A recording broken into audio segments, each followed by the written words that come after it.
Hello, this is Steve. I want to welcome you to my YouTube channel. I've recently mentioned this before, but I started up an Atari YouTube channel separate from the Commodore 64. So this video this evening is going to be focusing on the Atari computer, and you can actually see it right here. I actually have it on my desktop. I'm actually using a new camera stand, a new tripod that I bought at Best Buy for about, I don't know, about $60, whatever. This thing is totally cool. You can actually pivot the camera, you can rotate it around and stuff like that. So I think it's pretty awesome. And then there's the Atari screen. I'll probably have to slightly adjust the positioning here so we can get it back in focus, of course. Might take me a second or two. I think that's pretty good.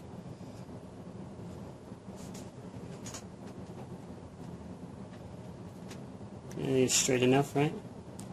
I can never really tell when it's straight. But anyways, this is Atari DOS right here, so we're going to exit out of DOS just for now. Just put B for basic. And we're going to be focusing on loading some programs into memory. So bear with me a second as I get the disk drive loaded up. And we're going to be loading from this set here. I don't know if you could see that. Those are some of the programs that we're going to be loading in. What I used to like to do in the old days, I used to like to write them. Like, I don't know if you guys ever did this, you like write them on like a piece of paper, and then you write like the disk size, because the disk has only got so many sectors you can use per, per disk or whatever. There's actually some down below here too, so anyways, I won't bore you with that. Let's get started. So the first one here, and you want to load it, whoops, you just type in load, just like you see in D colon, and then you type in here note BAS for basic. I'm too used to my desktop computer and I totally forgotten how to use this thing. Okay. Like you get accustomed to one thing suddenly and you're, I think that's right. Yep. You hear it beep there? So here's our little program. It's actually a simple little game. I mean, simple game, simple little sound. Creates tones.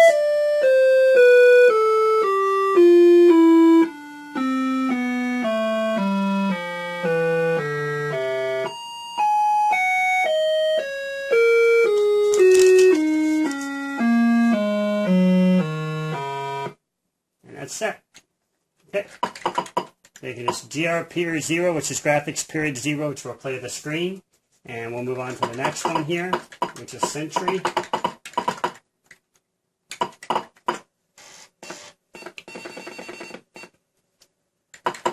We'll list it, so you can see the listing. Alright, I think this is a little bit longer than the other one. Let me see. There's actually one that I created. I didn't realize I did this. I probably never demonstrated these on YouTube, but yeah, actually I did. This was like an old one, but I guess I'll be showing you like a series of programs. This one used the arrow keys and you can kind of scroll through the sounds and change like the notes and stuff like that. The channels. Voice 2 is, let's see, up down arrow keys is the voice. Okay, so that's the up down, that's the voice right there. Now it's got multiple voices. It's got all 3 voices on now. So if you're pressing the keys, if you get control, you get some different kind of sounds. It'd be a deeper sound. Those are deeper sounds. I'm not a musician, but thought I would show that to you.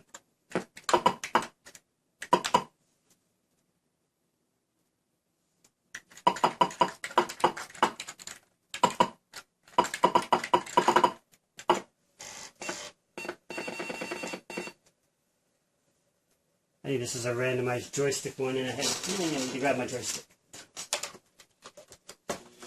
Let's see if that's what it is.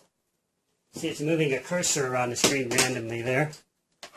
I'm going to see if my joystick has any control over it. I've actually been known to like throw in joystick little routines here and there. Try the other port. Yeah, I guess it's just a randomizer. It's not letting me move it anywhere that I could see. Okay. And it's actually moving on itself. That's in actually graphics mode 3 there, so kind of giving you an idea of what's going on. What did I call that one? Maze it. Yep, I never programmed a joystick into that. So next thing we'll do, whoops.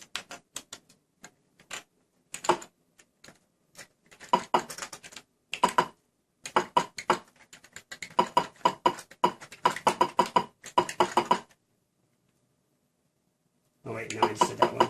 There's a DLI. See what this one does.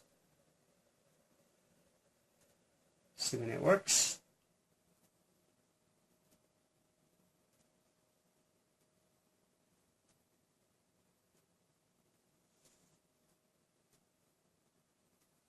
What if it locked up? Doing something at 40.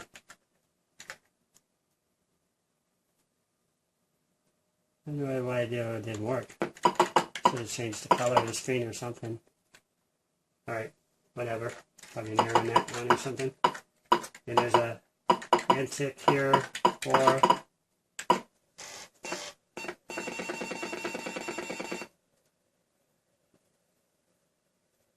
I've showed this one before. This is just how you do antic mode 4, and it's a redefined character set.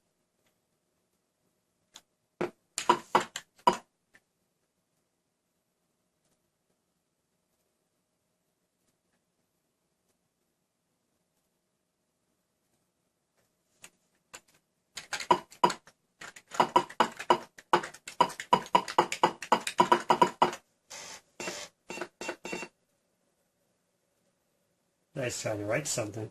Is that random? It's changing when I run it.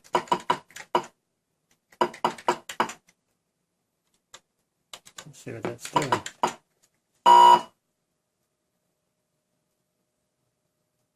Huh. Weird.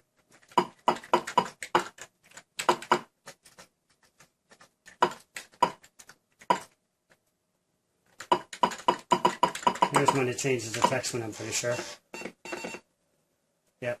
So I moved the text window to the top of the screen instead of the normal text window at the bottom of the screen. Which if you go into 3, it's at the bottom there.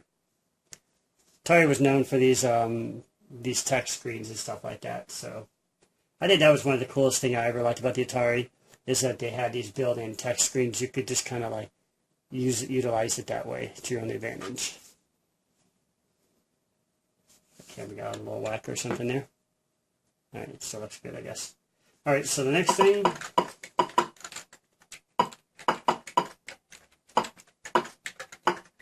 that keyboard is old, would be this one. Not sure this does anything important. Yeah.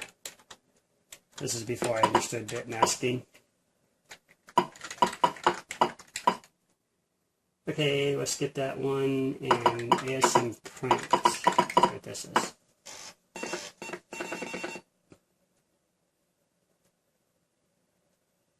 Can't figure out what that did. Let's test it once here. Error. Alright. Normally if you go here to like graphics 2 and you use that, it'll write your name to the screen like that.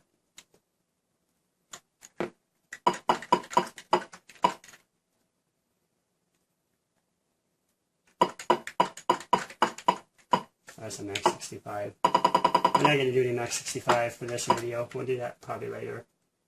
But the rest of these are actually, most of them are just Max 65, so we'll move into the other. Wait, that's Max 65 too. These are all assembly files, so I'm trying to see if there's anything left there. Here's one for Basic.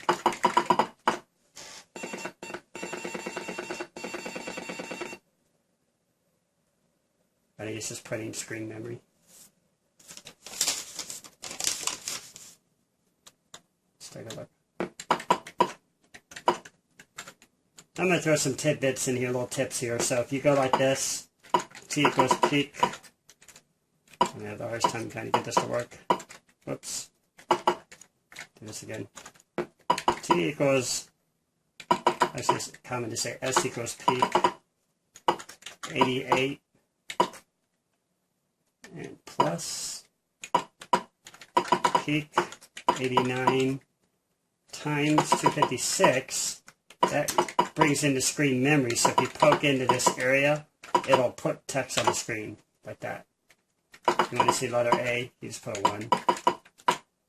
Or no, actually, it's probably somewhere after that. Yeah. Let's see, I did 65. I don't have my actual character set with me to even know what's going on with that. One, I'm surprised one didn't do it. Let's see. And if you hit reset, it's still in memory. Nice thing about the Atari is they don't lose their variables. They stay in the screen memory. You just say +2, and you could do the next area beside it. Oh, I did +2. I should just do +1, +1, like that. So some of the tricks to know. And we got some more basic programs on here, so let's take a look at those. This is GIT.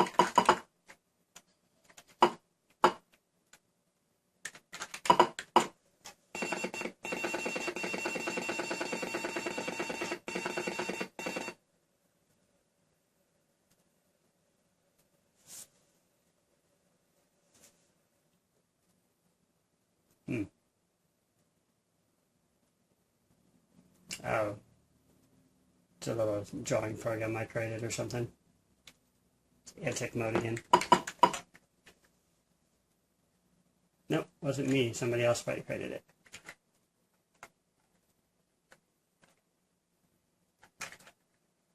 It's a program.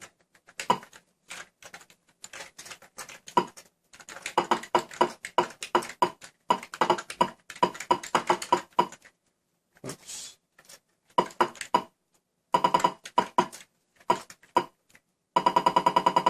You also don't have to hit the quote here at the end. It'll still run it. Automatically insert it for you. I think that's the same one we just saw.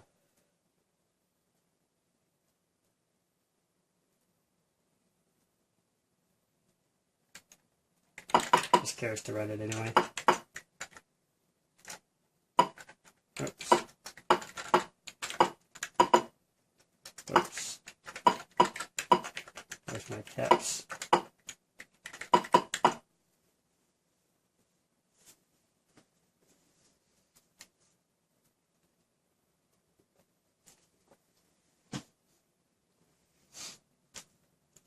Same thing. Okay.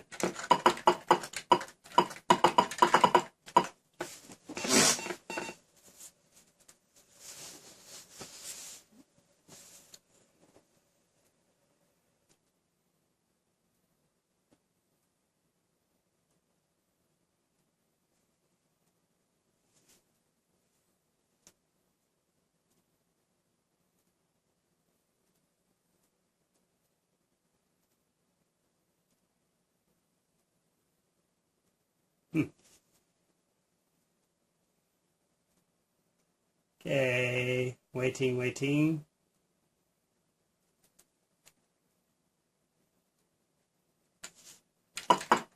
There's the same one we saw earlier.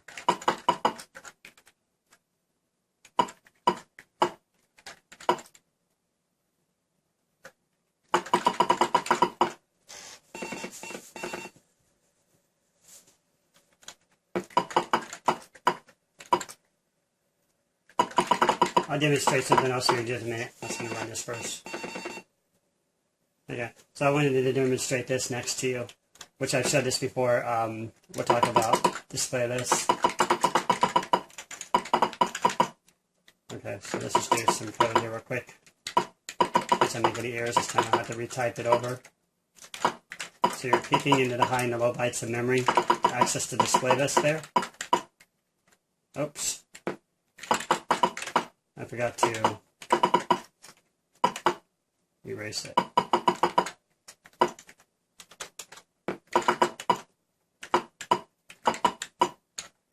If you print DL, it'll show you. It doesn't seem right to me. Okay, let's see. 560 plus peak, 561 times 256. Plus 7. Oh.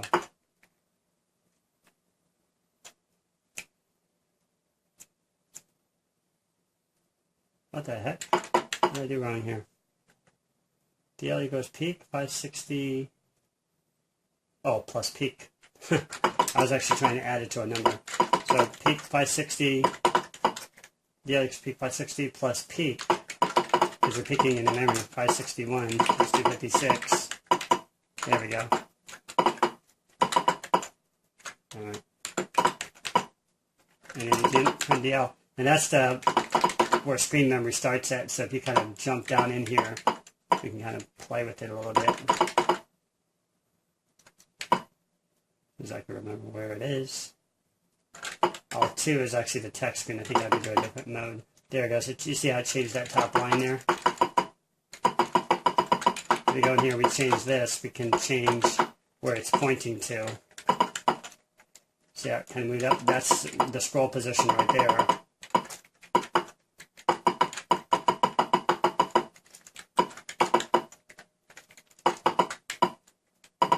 Anymore.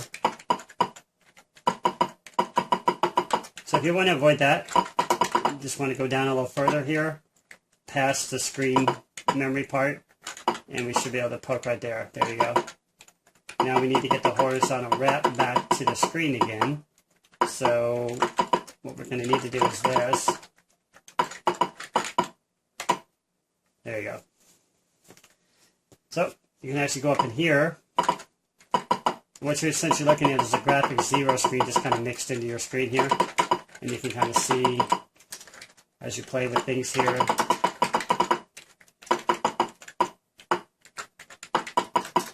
That you're accessing screen memory. So you could use that for like titles, screens or something like that. So if we cleared it or here or something, and we would have like a game or something, we could say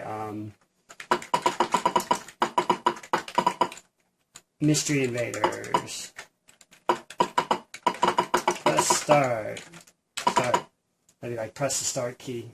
So you can use that like as a title screen or something. This is kind of cool in those days. Alright, some other things here. I'm not going to remember which one we looked at, so I'm going to skip a number here for a second.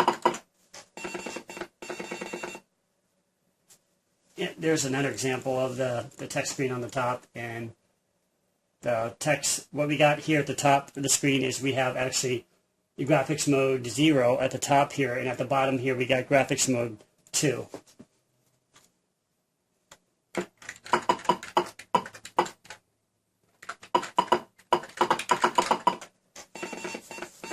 me do a sound. This sounds like.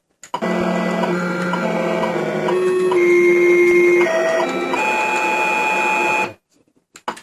Too annoying for me.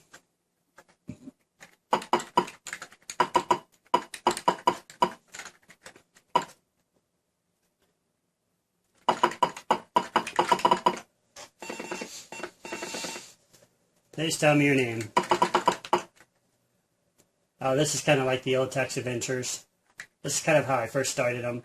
Press B to pick up the book. You picked up the book. R to read the book. And it tells you what's going on. So, the Infocom text adventures were popular for those days, doing that kind of stuff.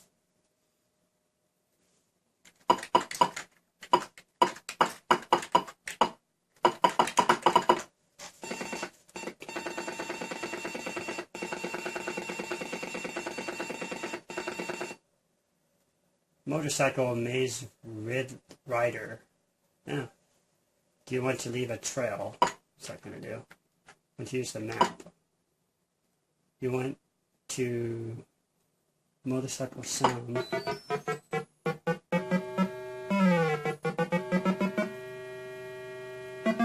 Generating maze.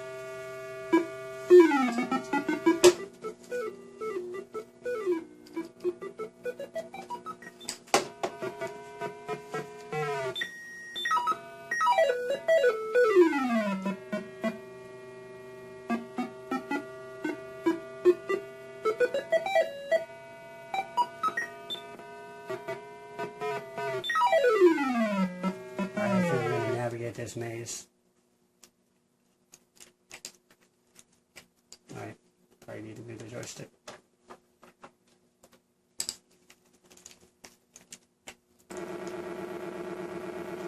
Oh, I know what this is. It's like three-dimensional. And it's got an error. After all that time. Well, common in those days to have bugs in programs. But such were the days. See a lot of plot and draw 2 in this one. I demonstrated that in an earlier video about plot and draw 2. You can draw to the screen. Stick, that's the joystick right there. And such other things.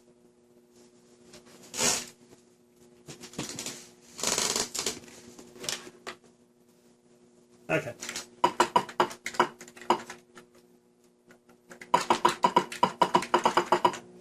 So like another game.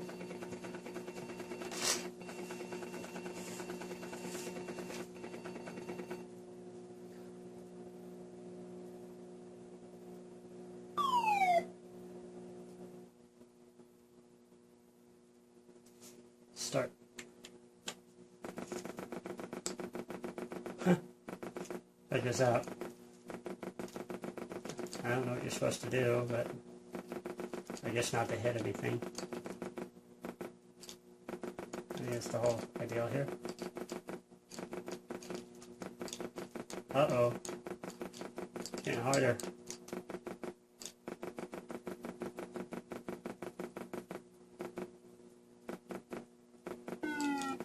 Oh, wow. Uh-oh. Yeah, I'm history now.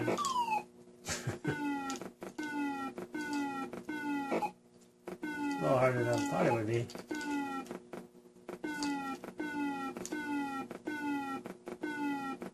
This game could use some assembly language where you could really kind of move the man while the thing's kind of moving there. Because it's slowing down while you're moving the man, I notice. It's not bad for the days. This is kind of what they had to deal with when those people didn't really know how to write assembly language programs. That's kind of a cool graphic there. It's like a raccoon or something. Let me get above him here. Can't get me here, can you?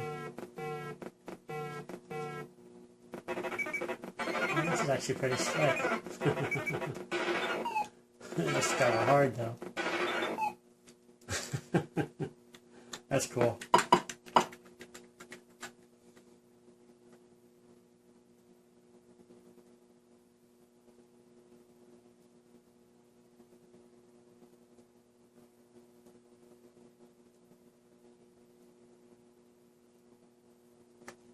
Pretty interesting. And I guess there's just one more on this disc.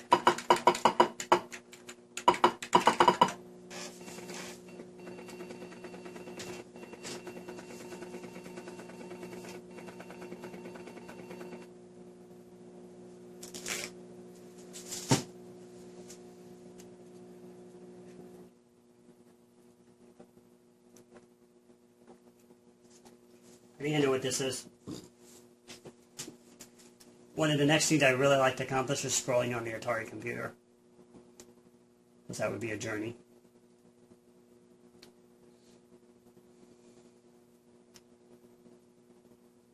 Yep. This is a little maze that you can scroll through, like this.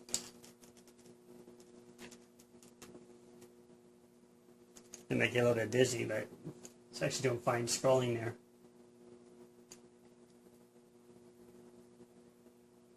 And what I did is I added a redefined character set. This originally didn't have a redefined character set, and I remember I went back in and I added it in here. You can kind of see some in memory there, picking up phase 4 complete.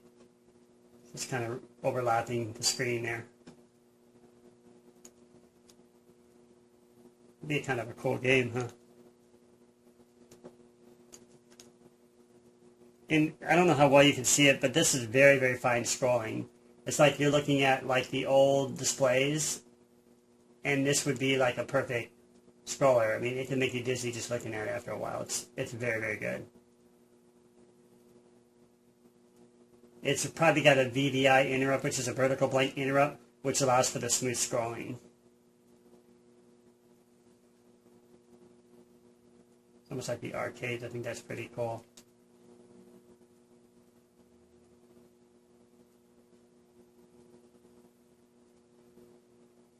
Pretty massive maze there, and there's the end of it. So, I don't know if there's anything else I could tell you. This video is about 30 minutes in almost. I don't think there's anything else I could show you. Graphics 1 is a smaller text mode.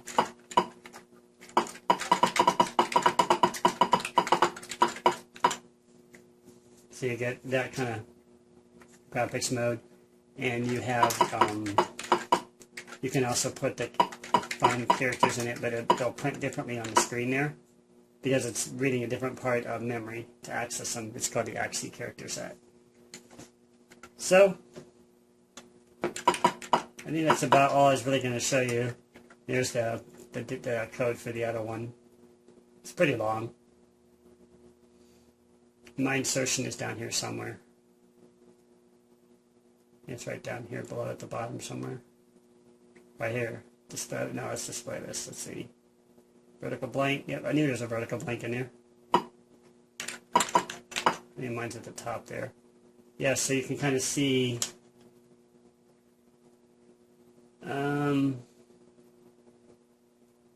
I think I wrote it in assembly language or something. That might be what this is. This is actually assembly code here in AXI format. Very popular Atari computers to run programs very quickly by putting in AXI code, and you could run a series of assembly language instructions inside the AXI code. So, anyways, I knew it was in here somewhere. So, but yep, that's about all I was going to really show you for this evening. I couldn't really think of anything else to add to this video. I just wanted to show you. I think what I'll do is I'll go through like kind of disc by disc, and I hope you guys enjoyed this video. You got to see my setup. Let me get back a little bit more. I love this camera because you can kind of move it around. You can kind of really see the whole ordeal of things. So I hope you guys enjoyed this video. Please like and subscribe. And this is Steve Morrow. Until next time, take care of yourselves, guys, and please like and subscribe. And this is Steve Morrow signing off. Thanks for watching.